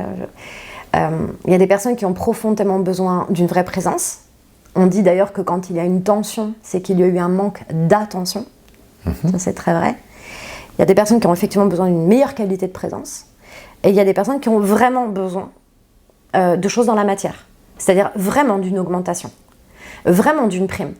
parce que le travail est tellement dur et je m'abîme tellement le corps chaque jour et je fais tellement d'heures que mon langage de la reconnaissance et ce qui me semble juste en termes de dignité pour ma personne, ça serait d'avoir de l'argent. Moi, j'ai aucun problème avec ça. C'est une façon de rétribuer, de récompenser un effort. Ça peut être ça. Ou si on reprend les personnes qui ont travaillé dans des environnements plus physiques, je sais pas, là par exemple, moi je suis assise sur un fauteuil qui est extrêmement confortable. Mais je pense que tu l'as pas acheté 10 balles et que tu as pris soin, au-delà du fait qu'il est extrêmement esthétique, tu l'as essayé, tu as vu qu'il est extrêmement confortable parce que tu as voulu prendre soin du corps de la personne qui travaillait à ce bureau habituellement. Donc il y a aussi, faut pas oublier qu'on est aussi des corps. Il faut aussi prendre soin du corps, cette fameuse santé physique. Ah oui, qui nous parle des fois, mais qu'on n'écoute pas. Exactement. C'est ça, oui. Donc il y a du et, encore une fois du et, il y a des choses qui sont de l'ordre de la matière. Il faut arrêter de juger que c'est sale ou que c'est basique ou c'est... accorder davantage d'attention à la santé mentale aussi et à ces blessures de l'âme qui ne saignent pas. J'aime beaucoup cette, je ne sais plus de qui c'est, mais cette phrase qui dit que si vous voulez savoir comment quelqu'un va, la seule solution c'est de l'écouter. Parce que autant quelqu'un qui se blesse et qui saigne, ça va se voir très vite, et là, alerte rouge dans la boîte, il y a tout qui s'arrête, enfin, on considère la blessure. Par contre, quelqu'un qui a le cœur brisé, parce que le manager lui a fait une remarque désobligeante, qui part en poker face, parce qu'il ne veut pas perdre la face devant les collègues, mais par contre qui est brisé parce que en fait, la parole a fait écho à ce qu'il avait entendu dans son enfance de la part de son oncle ou je ne sais pas quoi. On ne sait pas ce qui se passe à l'intérieur des gens. Et donc le seul levier qu'on a pour aller le chercher, c'est l'écoute. C'est la vraie qualité de présence dont tu parles, c'est la capacité à questionner, à accueillir des choses qui sont parfois compliquées, parfois à ne pas agir au-delà d'écouter. Parfois les gens, ils ont juste besoin de déposer. Ils attendent rien en échange. Non. Juste avoir le sentiment d'être considéré en tant qu'être humain. C'est cette notion tout à l'heure de partage qui fait du bien aussi, des fois juste de partager que ça va pas, ça va mieux, des fois. Et des fois ça suffit pas. Et ça me permet de... Quelque chose que je voulais dire tout à l'heure et que j'ai zappé, c'est l'histoire de la parole utile en qualité de vie au travail. En tout cas, dans la vision qu'on a, nous, chez Wonjo, la base, c'est de recréer des conditions de dialogue pour pouvoir coopérer efficacement et du coup, laisser de la part à de l'humanité dans cette expérience qu'on fait ensemble. Mais il y a plein de boîtes qui ont enfin compris qu'il fallait écouter les collaborateurs et les collaboratrices avec des niveaux de sincérité assez inégaux, bien sûr, avec parfois des questions qui sont hyper biaisées dans certains questionnaires, etc. Mais au moins, il y a, on va dire, ce premier pas. Eh bien, tu vas me trouver vraiment oiseau de mauvais augure, mais le truc qui est dingue, c'est qu'il vaut mieux ne pas écouter que mal écouter. Parce que si je t'écoute mal, en gros, tu as un peu cramé ta cartouche pour faire passer ton message. Quand je reçois l'info et qu'elle est complètement interprétée, je vais en faire un peu ce que je veux derrière. Tu n'as absolument pas le contrôle là-dessus. En fait, on n'est pas du tout en co-construction de solutions. Ta parole est inutile. C'est tous ces collaborateurs dans les grandes boîtes qui répondent à des baromètres hyper régulièrement. Et les données, elles partent quelque part dans le cloud. On a une espèce de dashboard avec 3 trucs qui clignotent sur un écran dans un couloir. Puis le CSE, dans 6 mois, il aura peut-être les résultats. Et la DRH, avec le DG, dans sa tour d'ivoire, prendra des décisions. Il vaut mieux pas écouter les gens que de les écouter de travers, en imaginant ce qu'ils ont voulu dire et en imaginant les solutions pour eux. L'impact sera encore plus négatif. Ah, mais en fait, c'est hyper déceptif. Quand tu donnes des minutes précieuses de ta vie à exprimer ce que tu penses et que derrière ta parole, elle n'est pas utilisée ou elle est détournée, pourquoi toutes ces boîtes, elles arrêtent de faire des questionnaires? Elles disent, mais alors le taux de réponse, il s'effondre, comment ça se fait? Mais t'aurais envie, toi, de recommencer à répondre? Alors qu'il n'y a pas eu de prise en compte lors de... Non seulement il n'y a pas eu de prise en compte, mais ou alors on leur dit que ça a été pris en compte, et du coup on a mis en place un accord sur un truc, où on a déménagé, où on a bougé l'emplacement du local... Mais en fait, la solution qui est mise en œuvre, c'est pas du tout la bonne réponse à ce qui a été exprimé. Et c'est pour ça que nous, chez Wonjo, on part du principe que non seulement il faut offrir à chaque individu la possibilité de se poser vraiment la question une fois de temps en temps de comment ça va pour moi en termes d'hygiène. Et sur le volant collectif, ce qu'on propose, c'est de créer des espaces de dialogue en collectif où non seulement tout le monde exprime comment ça va pour moi, avec tout ce qui va bien et tout ce qui va moins bien, mais surtout qu'on met tout ça en commun pour favoriser la compréhension des vécus et de la diversité, générer de l'empathie, créer des mouvements de solidarité, mais surtout, une fois qu'on a ce constat commun, cet état des lieux commun, se poser la question tous ensemble, comment on fait pour préserver ce qui va bien ? Comment la préciosité de ce qui est OK pour nous et qui fait qu'on est motivé, qu'on s'engage chaque jour, comment on fait pour prendre soin de ça ? Et tout ce qui ne va pas, c'est quoi les solutions qui nous conviendraient ? Et que ça soit vraiment, notion de partage de pouvoir, c'est que ça soit les équipes qui, non seulement ont diagnostiqué le problème, mais que ce soit les équipes qui proposent les solutions. Qui sait mieux ce qui lui permettrait d'aller mieux que la personne concernée ? Ça me fait poser une question d'ailleurs. Quand tu interviens, c'est l'initiative des dirigeants, c'est l'initiative des collaborateurs ? C'est toujours les dirigeants. On a très peu de CSE qui nous contactent. Et quand ils nous contactent, c'est souvent un peu contre le patronat. C'est des endroits où le dialogue social est vraiment abîmé. D'ailleurs, quand on a des dirigeants qui nous contactent et que les organisations syndicales ou les instances représentatives du personnel mènent leurs consultations de leur côté, en fait, dès qu'il y a une fracture, c'est hyper compliqué. Nous, on intervient quand on a des dirigeants. Ça peut être des directeurs généraux, ça peut être des présidents, ça peut être des dirigeants salariés, ça peut être des directrices des ressources humaines, ça peut être des responsables QVT, des QHSE, beaucoup aussi de QHSE. C'est des gens, en tout cas, qui ont un pouvoir de décision et qui ont la capacité à influencer tout le système pour que les choses bougent. Par contre, nous, chez Wonjo, on a 9 critères pour être un client chez nous. Et dans les 9 critères, il y en a un qui demande à ce que le dialogue social soit de qualité. Si le dialogue social n'est pas de qualité, si on a des OS qui sont vent debout, un chef d'entreprise qui discrimine complètement ou qui est très content qu'il y ait un PV de carence du CSE parce qu'au moins il n'aura pas de contre-pouvoir, enfin ce genre de choses, on ne peut pas être client de Wonjo si on tient ce genre de discours, si on a ce type de posture. Tu sens que ton travail de toute façon ne serait pas pris au sérieux et que le fond du problème ne serait pas forcément lié à ton intervention. Ouais, il y a ça, mais même encore pire, sinon, parce que là, ça serait assez égocentré que de penser ça, même si je le pense aussi. C'est que si on a la chance d'intervenir dans ce genre d'environnement, on sait qu'une fois qu'on aura quitté les lieux, il ne se passera rien. Et donc, du coup, on aura créé de l'espoir, des attentes, ce qu'on disait tout à l'heure, on aura créé de l'écoute, on aura permis à ces gens de co-construire des solutions, de se projeter et de rêver d'un avenir meilleur. Et derrière, il ne se passera rien du tout parce que direction et collège patronat et collège salariat vont s'entretuer. Enfin, donc il y a vraiment des prérequis pour initialiser une démarche qualité de vie au travail. Et si les décideurs ne sont pas profondément convaincus qu'il faut concilier performance économique et performance sociale, que le travail doit être un lieu d'épanouissement personnel, que la responsabilité d'agir se trouve autant à l'échelle individuelle et collective, que derrière il n'y a pas un dialogue social de qualité, qu'il n'y a pas une gouvernance qui porte le projet, qu'il y a des enquêtes en cours de harcèlement, En fait, si l'ambiance elle est complètement dégradée et que les conditions de départ elles sont pas bonnes, on ne peut pas nous débarquer en disant « Youhou !» On va se poser la question de comment on va et on va tous se le raconter et c'est miraculeux à la fin de la journée. On aura tous coécrit un plan d'action d'amélioration continue dans lequel on va tous être acteurs et actrices. Enfin, fake. Fake complet, et je nourris pas du wash, c'est inimaginable. Dans ta présentation, tu as parlé à un moment du fait que tu avais donc créé une entreprise où tu t'entendais super bien avec tout le monde, la grande famille, tu as parlé de structure dans l'ESS. Donc l'ESS, pour ceux qui ne savent pas, est-ce que tu peux nous rappeler ce que c'est ? C'est l'économie sociale et solidaire. Super, merci.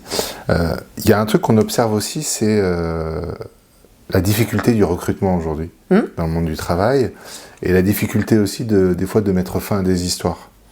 C'est des choses que tu as déjà vécues. Vraiment, la manière dont tu l'as présenté, c'était nickel. Tout le monde était content, tout le monde était heureux, il n'y a jamais eu de problème, il n'y a jamais eu de difficulté. Ah ouais, alors si j'ai généré ça chez toi, j'ai sans doute ma part de responsabilité et je te laisse la tienne. J'ai parlé d'une famille, en tout cas, oui, ça c'est sûr. Ouais. Mais comment aujourd'hui, parce que c'est vrai qu'on parle là depuis, je pense presque une petite heure de qualité de vie au travail. Est-ce qu'on peut aussi, dans la qualité de vie au travail, parler de la qualité de vie au travail des dirigeants ? Parce que ça fait partie aussi du métier que tu as aujourd'hui, parce qu'il ne faut pas non plus les opposer, ça fait partie d'un tout. Et comment on peut aussi aider des fois des dirigeants qui sont face à des profils très compliqués à gérer, qui ont un impact lourd et des conséquences lourdes sur l'intégralité de l'équipe, et donc les accompagner à mettre fin à des histoires. Alors, donc, il y a le volet recrutement et le volet out. Ouais, arrêter sortie, avec une en fait. personne. Ouais, sortie. C'est difficile. Bon, déjà, comme tout début et comme toute fin d'une histoire de manière générale dans la vie, en fait, c'est des moments qui sont extrêmement complexes. Et en même temps, je te dis ça et je me dis que le fait de vivre ensemble et de vivre des histoires ensemble, c'est aussi extrêmement complexe. En fait, il y a sans doute des choses qui se jouent de manière très très forte en intégration et en sortie. En intégration, parce qu'en fait, c'est une immense prise de risque, un recrutement. Alors, peut-être moins dans une boîte qui a 300 000 salariés, qui embauche ça... 252e secrétaire. Mais 91% de l'économie française, c'est des boîtes de moins de 20 salariés. Passer de 18 à 19, en fait, c'est un vrai sujet. Passer de 2 à 3, passer de 6 à 7, passer de 10 à 11, c'est des vrais sujets. Donc chaque recrutement, en fait, c'est un enjeu énorme, c'est une prise de risque énorme pour le dirigeant. Et donc, pour tout le collectif de travail. Parce que la prise de risque, c'est pas l'humain chef d'entreprise. Oui, évidemment, il va avoir des émotions, il va se projeter, il va rêver, il va avoir peur. Ça va le renvoyer sur des choses personnelles, mais il engage surtout tout un collectif de travail. Moi, la seule chose que je puisse recommander, et c'est ce que j'ai essayé petit à petit de faire, mais moi, je continue de me planter dans ma vie. Je continue d'aller pas bien, des fois d'être au bord du burn-out moi-même. Enfin, je suis tout sauf exemplaire. Mais j'essaie de tirer 3 leçons quand même de ce que j'ai vécu. Et une bonne pratique, à mon sens, en termes de recrutement, c'est de lisser la prise de risque du recrutement et de partager le bonheur du recrutement. Je fais encore du « et ». Ce que je veux dire par là, c'est que le chef d'entreprise qui va recruter quelqu'un, je l'invite à, avant tout, laisser confier ce recrutement à la personne la plus proche avec laquelle cette nouvelle recrue va travailler. Parce qu'en fait, ce qu'on lui souhaite à cette nouvelle recrue, c'est de kiffer sa vie chaque jour avec sa collègue directe. Donc, on souhaite à cette collègue directe qu'elle soit finalement la première à définir les critères du match ou du non-match. Donc, pour moi, c'est à elle d'aller chercher la personne. Avec l'appui des RH, avec l'appui du DG pour poster des annonces, pour bâtir une fiche de poste, il n'y a pas de souci. Mais pour moi, c'est la première à devoir choisir qui va être la personne avec laquelle elle va passer le plus clair de sa vie. Parce qu'on va être honnête, c'est quand même bien ça, en termes de temps passé. Et puis ensuite, s'il y a un échelon managérial, il faut que le manager aussi puisse avoir son mot à dire. Et moi, j'apprécie en tant que dirigeante d'être la dernière à rencontrer les candidats. J'étais là tout le long du processus et s'il y avait besoin d'être supervisée, encadrée et pour les documents types. Mais je suis la dernière personne à devoir choisir qui travaille chez moi. Puisque moi, ça va être quelqu'un qui va être à N plus 2 mois. Donc ça, c'est pour le recrutement. La sortie, c'est pareil, je pense qu'une boîte où tu as moins de 20, 25 collaborateurs, quand tu quittes, quand les chemins se séparent, c'est pas du tout la même chose qu'une boîte de 10 000 salariés où le PDG il voit jamais et où le manager, non, il y a des managers qui sont très mal à l'aise avec ça. Bon, en tout cas, c'est toujours un moment qu'il faut regarder avec beaucoup de courage, en fait, qu'il faut aborder avec beaucoup de courage. C'est beaucoup plus facile de démarrer que d'arrêter. On le voit sur tous ces couples qui auraient dû se séparer depuis bien longtemps et qui traînent et qui traînent et qui traînent. Le confort de rester avec quelqu'un. Ouais, c'est ça. En tout cas, plutôt le connu que le confort, parce qu'en fait, je reste dans ma zone de connu qui est inconfortable. J'ai conscience qu'elle est totalement inconfortable. Par contre, je la connais, ça me rassure. Là où, si demain on se sépare, c'est une zone d'inconnu et je projette du confort, mais je suis pas sûre en fait que je vais l'avoir. Et toute la problématique de prendre une décision, c'est d'avoir l'audace de plonger dans l'inconnu en se raccrochant à sa foi que ça va bien se passer. En tout cas, se séparer, c'est vraiment pas facile. Moi, je le vis jamais bien, jamais. Par contre, on en parle. C'est-à-dire que quand j'ai un contrat d'alternance qui se termine, par exemple, ou quelqu'un qui devait faire 2 ans d'alternance et qui, au bout d'1 an, dit « je veux pas rester », ou un prestataire avec lequel ça se passe super bien et qui dit « finalement, je voudrais réduire mon volant d'activité » ou « je veux qu'on arrête de travailler ensemble », moi, à chaque fois, ça me fait mal. Je suis absolument pas guérie de ça. Ça vient me chercher ma blessure de rejet, et je me remets en question et je me demande ce que j'ai mal fait. Et moi, le seul conseil que je puisse donner, c'est d'exprimer en fait ce que ça nous fait, à nous, dirigeants, parce qu'on reste des humains.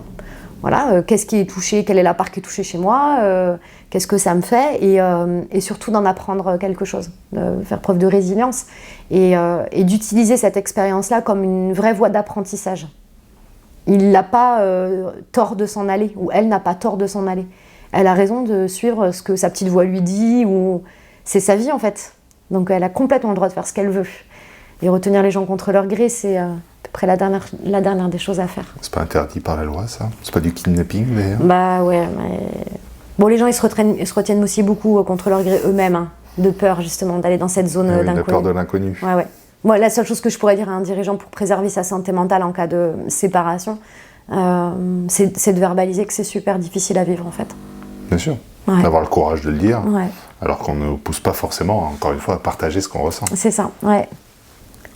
On a beaucoup parlé dans cet épisode de comment ça se passe aujourd'hui, de toi aussi, comment tu contribues à ce changement. Comment tu imagines, du coup, demain, le monde du travail? Comment il devrait être? Si tu es en capacité de nous dire comment doit être le monde du travail demain. Je pense qu'on a tous compris comment tu aimerais qu'il soit. Mais comment tu imagines aujourd'hui, avec la connaissance que tu as du marché du travail et de ce qui se passe dans les entreprises, une sorte de direction, une tendance qui est en train d'arriver? Je vais te parler de partage de pouvoir et de partage de valeur. C'est deux piliers qui sont extrêmement forts dans l'économie sociale et solidaire, qui peuvent paraître des utopies pour beaucoup, qui le sont, globalement pour un grand nombre d'entreprises qui ne sont absolument pas prêtes à aller sur ce modèle-là. Mais pour autant, je crois absolument... en fait, je crois que c'est vital de tendre, en tout cas, vers ce modèle-là. Ça veut dire quoi? Le monde du travail de demain ne pourra plus fonctionner avec des entreprises. Le monde du travail de demain, l'économie, ne pourra fonctionner qu'avec des entre-donnes. Et ça change tout, ça change la donne. Aujourd'hui, on crée des boîtes pour prendre entre les gens. Demain, il faudrait qu'on crée des boîtes pour se donner entre nous. C'est-à-dire que c'est changer complètement le paradigme de la raison, de la finalité profonde de l'existence d'une structure, d'une société. C'est ça. Pour quelle raison cette boîte, elle existe? Je crois que demain, les boîtes dont la seule finalité sera de faire du profit, dans le sens financier du terme, ne pourront plus fonctionner, parce qu'on aura de moins en moins de personnes qui seront capables de cautionner ça. Et elles ne pourront pas exister de manière durable. Ça signifie que dès le départ, en création d'entreprise, ou alors quand la boîte existe et qu'on souhaite qu'elle soit durable et qu'elle existe encore demain, nécessairement on doit réinterroger le sens profond, la raison d'être, la mission de l'entreprise pour que justement elle soit beaucoup plus dans une énergie de don, de respect de l'humain, de respect du vivant de manière globale. Et que non seulement elle limite au maximum ses externalités négatives, mais qu'elle maximise au maximum ses externalités positives et ses internalités positives. Et la notion d'internalité, c'est un truc dont on entend très très peu parler aujourd'hui en RSE, parce que ce qui m'effare complètement, c'est justement prendre soin de notre capital humain. Et donc pour prendre soin de notre capital humain, c'est la définition de la qualité de vie au travail. Avoir une organisation dont la finalité est d'œuvrer pour le bien commun, en réunissant des hommes et des femmes qui sont profondément animés par cette mission et qui, quand ils sont ensemble, vivent une expérience humaine extrêmement enrichissante et extrêmement efficace et productive pour réaliser cette mission. Donc on est encore sur cette conciliation de performance sociale et performance économique.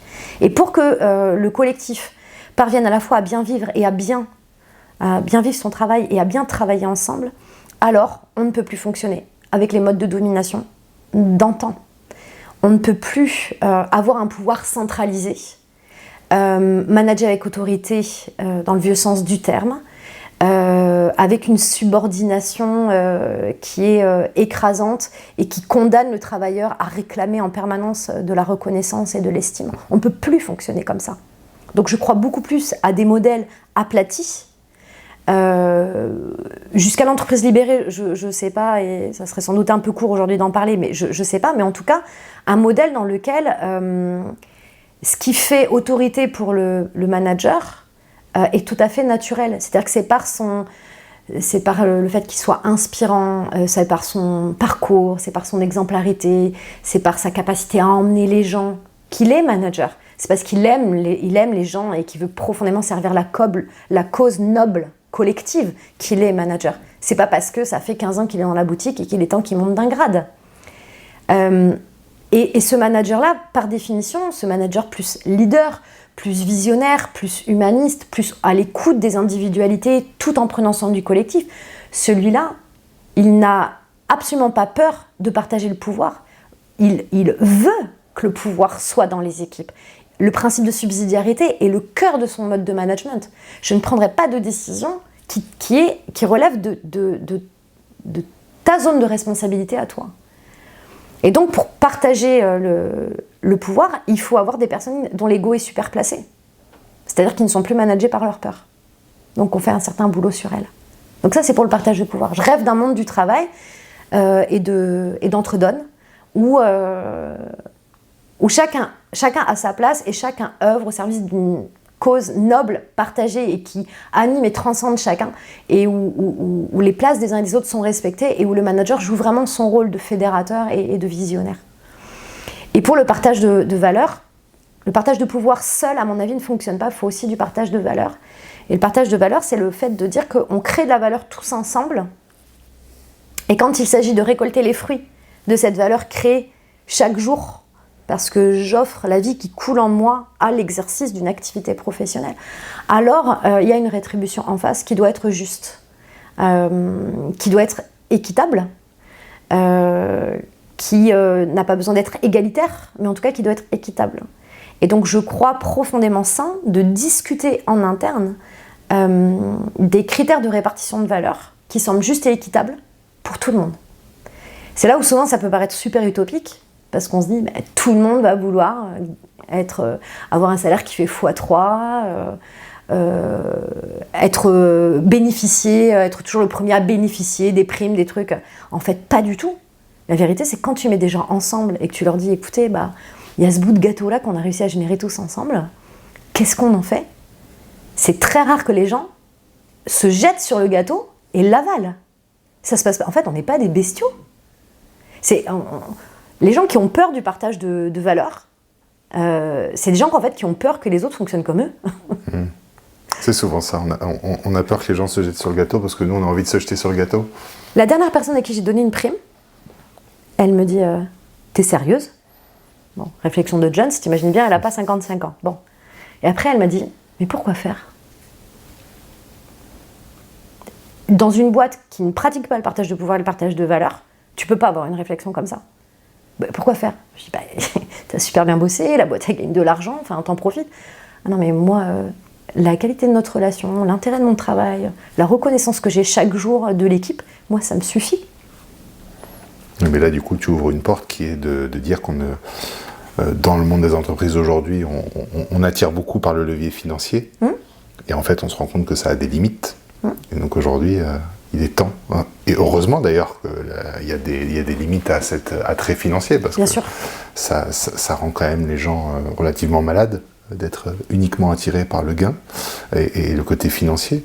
Et donc on est en train d'expliquer qu'aujourd'hui, il faut aussi avoir cet attrait de sens, de relation, de bien-être au travail, et c'est ce que tu fais toi aujourd'hui. Plus avec les salariés, du coup, les collaborateurs, est-ce que ça t'arrive quand même de faire des diagnostics de bien-être au travail pour les dirigeants et dirigeantes ? Dirigeants, dirigeantes, et les lignes managériales aussi. Parce qu'en fait, on dit qu'un poisson pourrit toujours par la tête. Un chef d'entreprise qui va pas bien, c'est une boîte qui va pas bien. Un manager qui va pas bien, c'est une équipe qui va pas bien. Par contre, c'est souvent très insidieux. Ça se voit pas forcément au premier coup d'œil, ou alors c'est des choses qui peuvent mettre un petit peu de temps à s'installer. Tu as des boîtes, par exemple, qui économiquement font des énormes cartons, avec que des gens qui sont en limite burn-out, et avec un patron qui est une ignominie sur Terre. Quand tu fréquentes ces gens-là, tu te dis, ça va pas tenir longtemps leur histoire. La boîte, ça fait 10 ans, elle est en progression comme ça. Mais on a à l'intérieur de cette boîte que des gens qui fonctionnent au fouet et qui cautionnent ça, et ça fonctionne comme ça. Donc de l'extérieur, tu peux te dire, waouh, le patron, il va pas bien. Il est tout le temps en train d'hurler sur tout le monde, il est jamais content de rien. Enfin, Mais le système, il fonctionne comme ça, en fait, pour eux. C'est un équilibre précaire, quand même. De ce que tu présentes. J'aimerais que cet exemple-là, j'aimerais que cette boîte elle s'effondre. Enfin, je suis désolée de dire ça, mais ouais, parce que ça me donnerait un exemple. Mais il y a des boîtes qui fonctionnent comme ça, avec. Mais le patron va pas bien et finalement, il a embauché que des gens qui vont pas bien ou qui acceptent d'aller pas bien et qui nourrissent un système où ça va pas bien, en fait. Encore une fois, on en appelle au libre arbitre et au pouvoir d'agir de chacun, à ses choix. Mais là où ça peut être plus insidieux, c'est que. On est hyper habitué, c'est ce qu'on disait tout à l'heure avec le poker face, on est hyper habitué à porter un masque de désirabilité sociale.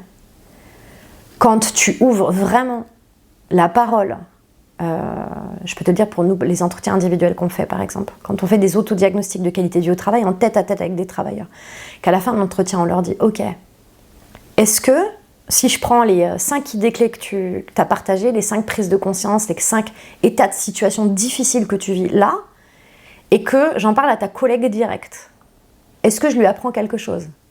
La personne a fait des yeux. « Non mais de quoi ? Parce que tu vas lui en parler ?» Ok, donc en fait, bien sûr que non, je ne vais pas lui en parler, mais j'ai ma réponse. Et ton manager, et là donc ils se mettent à rigoler, et on finit en disant « Et ton mari ?» Ben on a la même réponse. C'est-à-dire que les gens en fait se sont pas posé la question de comment ils vont, ils ne l'ont pas dit, même aux personnes les plus proches. Donc comment tu veux que le manager il comprenne ce qui se passe pour la personne ? Donc comment tu veux que le collectif managé par un dirigeant puisse savoir ce qui se passe ? Le dirigeant, c'est le premier à porter ce masque de désirabilité sociale et à masquer ce qui se passe pour lui. On a toujours dit aux personnes qui occupent des postes à responsabilité, qui doivent être des super-héros, qui doivent avoir des comportements absolument exemplaires, qui sont modélisants, et c'est tellement vrai, qu'ils s'empêchent complètement d'accepter leurs émotions, leur vulnérabilité. Et ça nous empêche d'avoir accès à eux, ça leur empêche, eux, de pouvoir avoir une relation profondément authentique avec leurs équipes. Donc on ne peut que le comprendre, mais pour autant, un dirigeant qui ne va pas bien, tôt ou tard, ça aura des répercussions sur l'équipe. Ça me fait penser à... ce que tu dis était vraiment vrai, puis on est encore dans le personne écoute personne, parce qu'en tant que dirigeant, on se dit que si jamais on montre un peu de faiblesse, on va avoir des collaborateurs qui vont perdre confiance. C'est ça. Et en même temps, si on ne montre pas cette faiblesse, on ne montre pas aussi l'exemple de partager ce qui ne va Exactement. pas. Et en voulant protéger l'entreprise, en fait, on dessert totalement l'entreprise, parce qu'on ne prend pas soin de nous.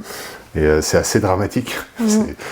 C'est logique, quelque part, mais dramatique de faire ce constat-là qui, tu es mieux placé que moi pour le savoir, mais je le vois quand même autour de moi avec des amis chefs d'entreprise, se retrouve dans beaucoup de cas. Sur l'aspect collectif, tout à l'heure, on disait que voilà, le législateur s'en était mêlé, que ça évolue régulièrement au niveau du code du travail, etc. On a une obligation légale basique qui s'appelle le document unique d'évaluation des risques professionnels, qui est vraiment pas fait partout. Quand il est fait, il est en général très mal fait. Et bien souvent, je demande où est l'unité de travail chef d'entreprise. Parce qu'on analyse des unités de travail dans un DU. Donc on va voir la compta, on va voir la logistique... Et puis après, on a une espèce de truc sur le codier ou je sais pas quoi. Mais le chef d'entreprise, notamment dans les entreprises patronymiques, encore une fois, on rappellera que c'est plus de 90% des entreprises françaises qui sont dirigées par un bonhomme ou une bonne femme, en tout cas un être humain. En fait, cette personne-là, le préventeur qui a édité le DU n'est jamais venu la voir. Du coup, on n'a pas invité le chef d'entreprise non plus à se poser des questions sur est-ce qu'il y a des spécificités, des risques auxquels il est exposé de manière spécifique en tant que chef d'entreprise. Et donc, en fait, il est complètement absent des radars, du seul objet légal qui existe pour prévenir les risques professionnels. Moi, je trouve que c'est une hérésie. Et c'est même dramatique dans le sens où on voit des objets ou des outils comme ça, comme des obligations réglementaires, et on ne les voit pas du tout comme des outils qui vont nous aider justement à aller mieux. Et ça, on le retrouve dans beaucoup de domaines. Bien sûr. Où on se dit, tiens, il faut que je fasse tel document, j'ai telle obligation de remplir ça, ça me fait chier, c'est encore de la paperasse. Mais on ne comprend pas, et on n'est pas forcément formé à comprendre que ce qu'on est en train de faire va vraiment nous servir et est un outil exceptionnel pour nous. Avant de te poser une dernière question, est-ce qu'il y a un sujet que tu aimerais aborder, un point qu'on aurait pu évoquer, un message que tu aimerais partager aujourd'hui ? Au-delà de tout ce qu'on s'est dit là. En fait, il y aurait plein de sujets, mais je pense que c'était déjà suffisamment riche, cher ami. Pour terminer, est-ce que tu aurais un conseil à donner que tout le monde peut appliquer dès demain ?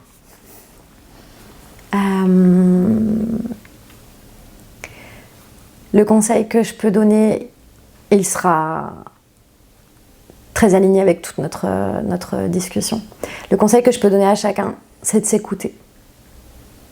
C'est de s'écouter soi, se demander comment ça va dans son corps, se demander comment ça va dans son cœur, au niveau affectif, dans ses pensées. Est-ce que c'est clair? Est-ce que c'est limpide? Est-ce que c'est fluide? Est-ce que c'est stimulant ce qui se passe dans mon bocal? C'est de prendre ce temps, cette hygiène personnelle. 30 secondes. C'est extrêmement court. Tout le monde a 30 secondes pour se poser cette question-là. C'est d'en faire vraiment une hygiène quotidienne, un rituel d'écoute de soi. Et pour celles et ceux qui arrivent à réaliser cet exercice, je les invite à tenter un premier pas d'expression, c'est-à-dire d'impression à l'extérieur, de partage de cet état interne avec quelqu'un de l'entourage. Et je vais parler de l'entourage professionnel puisque c'est plutôt mon terrain de jeu, le travail. Raconter en fait comment ça va pour moi. C'est pas raconter ce que j'ai fait hier soir, c'est pas raconter comment s'est passée la rentrée de mon gamin. Non, c'est partager quelle est ma réalité intérieure. Et je donne ce conseil d'autant plus, désolée pour le côté sexiste de ce que je m'apprête à dire, mais d'autant plus aux hommes, à qui on a très peu appris qu'ils avaient eux aussi une vie émotionnelle et qu'elle était acceptable. Ça me renvoie à un livre que j'ai lu il n'y a pas longtemps. Je change totalement de sujet, mais je suis obligé de le partager là, sur comment faire que bébé passe des bonnes nuits de sommeil. Okay. Tu vois, je change totalement de sujet. Et à un moment, on parle du traitement du pleur, des larmes. Et en fait, pleurer, c'est un mécanisme naturel, sain, qui permet de faire baisser le taux de cortisol. Et le cortisol est responsable notamment du stress, et du coup, l'accumulation de cortisol empêche de bien dormir et amène beaucoup de maladies.